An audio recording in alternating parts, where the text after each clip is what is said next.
Ни один не заболел. Так, значит, патогены это, бог с ними, с коронавирусами. Стафилококки у нас есть.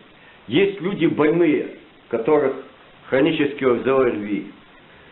У курящих гниют верхние дыхательные пути, а потом легкие, и куча всякой дряни в их дыхании, там смердючем, так, и оно все остается на этой маске.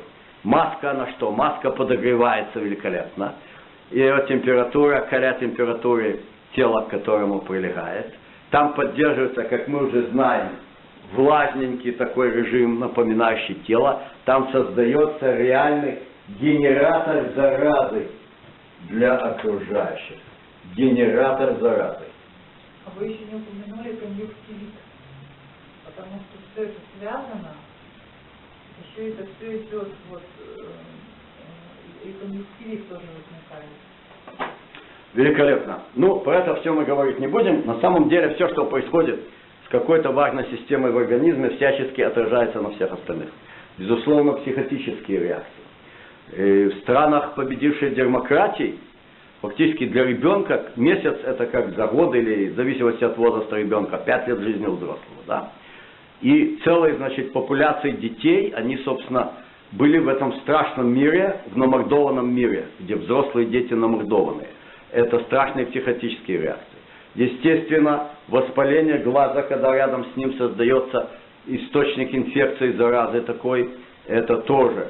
Значит, и всякое разное другое. Что еще тут у меня написано, что-то мы не назвали. Ну почему? Вдыхаем обратно все отходы, немножко мы объединили, да? Ну вот самозаражение. То есть у человека происходит дальше самозаражение. Тут та самая, как вы сказали, мы не можем исчерпывающе сказать, как передается этот вирус. Например, большой представитель американской администрации сказал, нету. В разгар коронабесия сказал, нету передачи от бессимптомных больных. Полковник Супотницкий говорит, есть передача от бессимптомных больных, и еще как. Я больше верю полковнику Супотницкому. Я же не конспиролог, а здравомыслящий, да? Вот. Теперь в отношении поверхности. Вот немецкие ученые, четко, мы видали вот это беснование, да? Мы видали беснование, беснование израильского Минздрава марионеточного и все, кто подхватили с радостью, которые хотят быть марионетками за бабло, получать бабло только, да, не плясать под дудку. Мы не под дудку пляшем, мы просто гранты получали. Вот. А вот немецкий ученый сказал... Господин Штрик, исследование, которое вы сейчас проводите, о котором вы сами говорите, что его нужно было проводить намного-намного раньше, что именно вы делаете? И вы говорите, что вы ученый, который видел в этой стране больше всех пациентов с коронавирусом.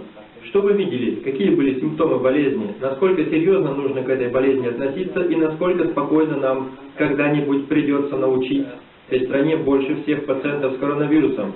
Что вы видели? Какие были... Короче, все смотреть не будем. Он четко говорит, мы изучили от и до с немецкой точностью и мощностью, через поверхности не передается.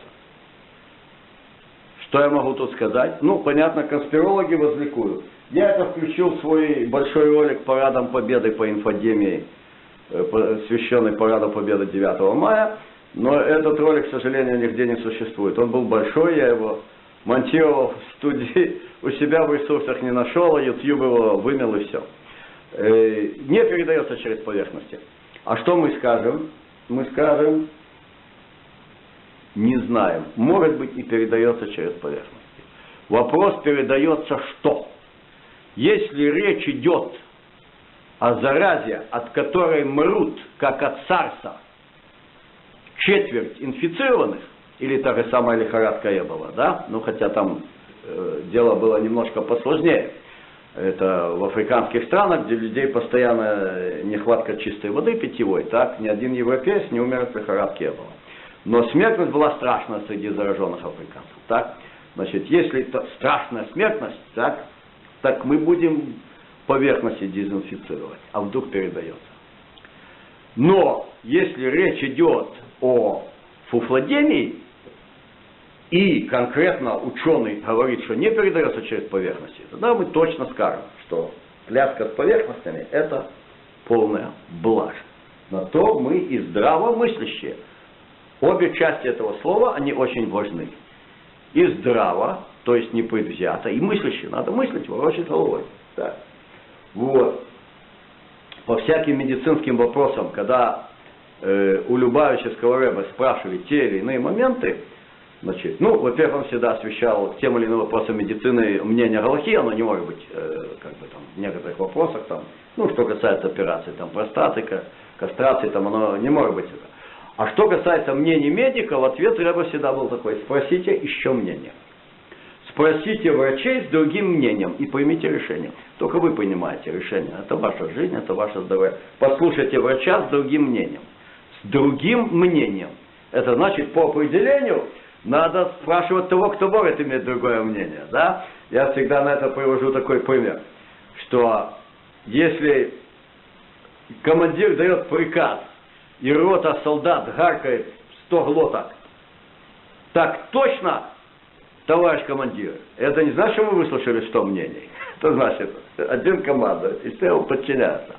Поэтому в отношении, скажем, принудительного шариата в Израиле, да, те раввины, которые, и, к сожалению, таких было большинство, но немало было здравомыслящих, как я вам показывал ролик в начале, да, раввины Ури Софер и другие, Амнон Ицхак, так, они сказали: да нет, мнение всех врачей официоза, оно как одно мнение. Есть множество мнений независимых врачей в мире других, давайте слушаться их, которые предупреждают о бесполезности и о вредоносности этого шариата. А мнение всех врачей официоза — это одно мнение. Мы его уважаем как медицинское мнение, но оно всего лишь одно. Потому что они не могут другое мнение иметь и высказать. Рота солдат, которая гаркает так точно, мы не слышали 100 мнений. Мы слышали одно мнение. Нам достаточно услышать его от командира. Не надо, чтобы 100 рядовых его повторили. Вот. Значит, самозаражение. В данном человеке, который уже заболел этим вирусом, в вирусах есть такая штука, которая называется вирусной нагрузкой. Оно имеет место и в микробных инфекциях. Тоже нагрузка важна, да? Но это особо важно в вирусах.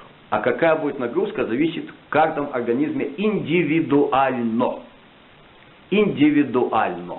То есть, грубо говоря, если человек болен каким-то ОРЗ, который вызван стафилококком или другой какой-нибудь мерзостью, и он выплевывает этих стафилококков хреновых, и назад он там, или то, что от них осталось в его организме, и назад их вдыхает. Ну, конечно, это не здорово, но это не очень важно. В вирусах принципиальной является вирусная нагрузка. Не вирусная нагрузка на планете. Мы не знаем, как он взял, перескочил туда-сюда. Где он как перескочит, как человек. Но у данного человека развилось уже ОРВИ. И когда он вот эти самые вирусы и их частицы продолжает вдыхать в себя с этой чудесной чашки Петри, которую мы ему напялили на рыло, происходит реальное самозаражение. Непрерывное самозаражение.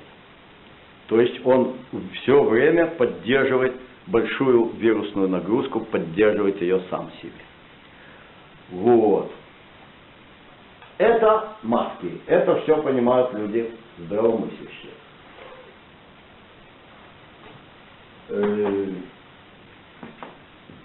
Возвращаясь к указаниям ВОЗ, да, значит, вот я писал, собственно, а вот что скажет нам главный пульмонолог? Писал главному пульмонологу. Ничто не забыто. Кажется, у нас есть сегодня книга жалоб в Минздраве в определенном кабинете. Я еще пойду туда, вернусь. Ничего не забудем. Как говорится, не забудем, не простим.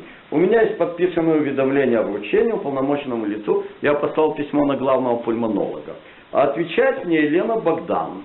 А говорит, ответ он вместе с участием, да, с участием пульмонолога оно рассмотрено. И никаких противопоказаний на маски нету. И не можете маски, типа, короче, сидите дома. А были и честные врачи. Вот мне главврач моей поликлиники написал, что такое-то распоряжение Аршанского исполкома носит рекомендательный характер. Как мы сказали, здравомыслящие люди, они есть самые законопослушные. Они есть самые законопослушные. То есть они не просто законопослушные, они законоотстаивающие. И 19 октября нам сообщил президент, что принудительное намордование – это беззаконие.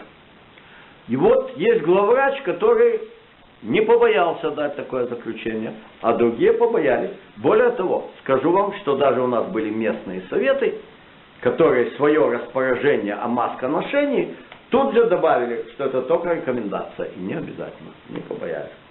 Вот. 2 набора инструкций вот было в июне 2020 года и 1 декабря 2020 года. Значит, снабжено оно было списком источников. В своей дерзости Минздрав сказал, что для того, чтобы мне ответить, изучена масса источников. Там они полностью списали источники, которые прилагаются к этим рекомендациям ВОЗ, плюс 2 первые ссылки, интернет-ссылки на клинику Майя в Соединенных Штатах. Ну, кто по пролайф движению знает, что это за клиника, знает. Короче, они впереди всех, значит, проектов там по, ликвидации деторождения и там, то самое, и понятие человеческого пола. Ну, короче, самая центровая такая клиника. 2 интернет-ссылки, остальное полный список источников. Должен вам сказать, что были у нас активисты на подъеме, на этом коронабесе, они поленились, взяли, подняли все эти источники. Ни в одном из них не говорится о том, что маски помогают. Но ущучивать тут нечего. Если в каком-то из них говорилось, что маски помогают, то сам смертовоз в своих рекомендациях написал бы: маски помогают, они ничего такого не говорят. Максимум, что предположительно. Более того, они типа и не требовали, как однозначно, ну вот, мол, рекомендовать. Они рекомендуют медвластям, а те рекомендуют местным властям. А рекомендации ВОЗ, они подкреплены чем? Чем, товарищи, они подкреплены? Ну, чем они подкреплены? Что в нашем мире? Баблом. Ну, естественно, подкреплены баблом. Каким баблом?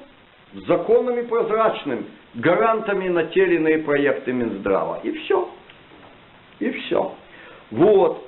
Значит, ни одно из этих источников не свидетельствует о том, что маски помогают. Но зато какие они тут говорят вещи, какой рационал, абсолютный императив в ношении масок. Во-первых, чтобы те, кто их носят, не чувствовали себя неудобно. Это очень разумно. Если кто-то будет ходить юзом, все должны ходить юзом. Вот. Дальше социальная солидарность, чтобы люди чувствовали, что они что-то делают против эпидемии. Ну, как мы сказали, если эта эпидемия смертоносная, которая несет людям смерть, так все, что где-то поверхности, не поверхности, доктор Ланс, не доктор Ланс, что-то надо делать. Когда видят воочию, что нету смертоносной эпидемии, а мы именно всех намордуем и скажем, как в том анекдоте, да, известном. Стоит пьяный, машет руками. Что ты делаешь? Слонов отгоняю. Таких же тут нет. Потому и нет. Потому и нет.